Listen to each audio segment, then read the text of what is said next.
વડોદરામાં આજે ઉનાળાની કાળઝાળ ગરમી વચ્ચે આરોગ્ય વિભાગ હરકતમાં આવ્યું છે. નાગરિકોના સ્વાસ્થ્ય સાથે કોઈ ચેડા ન થાય તે માટે શહેરમાં વહેલી સવારથી જ ફૂડ શાખાની અલગ અલગ ટીમોએ સઘન ચેકિંગ કર્યું હતું. શહેરના વિવિધ વિસ્તારોમાં આવેલા પાણીના ચિલિંગ પ્લાન્ટ અને આરો પ્લાન્ટ્સ પર તપાસ કરવામાં આવી હતી. આ ટીમો દ્વારા વેચાણ કરવામાં આવતા પીવાના પાણીની શુદ્ધતા અને ગુણવત્તાની ચકાસણી કરવામાં આવી હતી.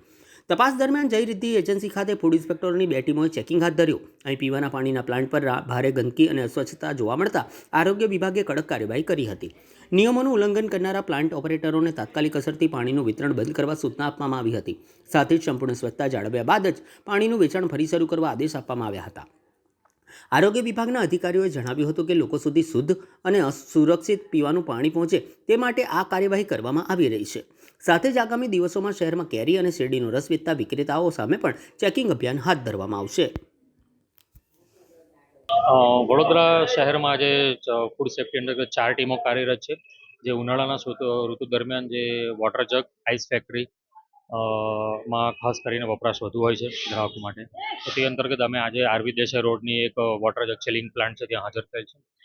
ઇન્સ્પેક્શન દરમિયાન ખાસ કરીને અમારે જોવાનું હતું કે જે લોકો પાણી જે ઠંડુ કરે છે એ વિગતવાર એવી રીતે જોવા મળે છે કે ભાઈ નાઇટ્રોજન એમાં યુઝ થાય છે, પણ એમની પ્રિમાઇસીસમાં એવું કોઈ પણ કેમિકલ અમને જોવા મળેલ નથી.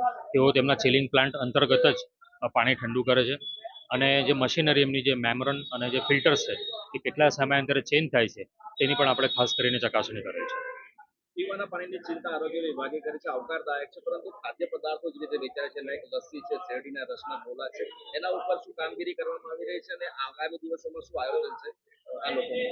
આપણે લગભગ છેલ્લા 2 થી 3 દિવસમાં જ આપણે જે કેરીનો મેક્સિમમ યુઝ આ સિઝનમાં થાય છે તે અંતર્ગત ખંડેરાવ માર્કેટની પાછળની તમામ વખારો ચેક કરી ત્યાં આપણે કેલ્શિયમ કાર્બાઇડ થી પકવે છે કે કેમ એની ખાસ ઇન્સ્પેક્શનની કામગીરી હતી, પણ એ કોઈ જગ્યાએ જોવા મળેલ નથી. જે ઇથિલિન રાઇપનર જે આ પ્રોપર FSSAI એપ્રુવલ છે તે અંતર્ગત જ એ લોકો કેરીઓને બધું પકવે છે અને આગામી દિવસોમાં અમારું જે શેરડીના કોલા, કેરીના રસના જે તંબુ તેમજ લસ્સી જે જુદી જુદી લારીઓ પર વેચાય છે તેની અમારી કામગીરી આગામી દિવસોની એ કરવાની. શહેરમાં બ્રાન્ડેડ કેરીના રસના વિક્રેતાઓ છે તેમને જે તપાસ કરવામાં આવે છે. જી, અમે સિઝન શરૂઆત થતાં જ જેટલા પણ મેન્યુફેક્ચરિંગ યુનિટ છે ત્યાં આપણે તેમના નમૂના લઈ અને પબ્લિક લેબોરેટરી અત્યારે આપણે મોકલી પણ આપેલ છે.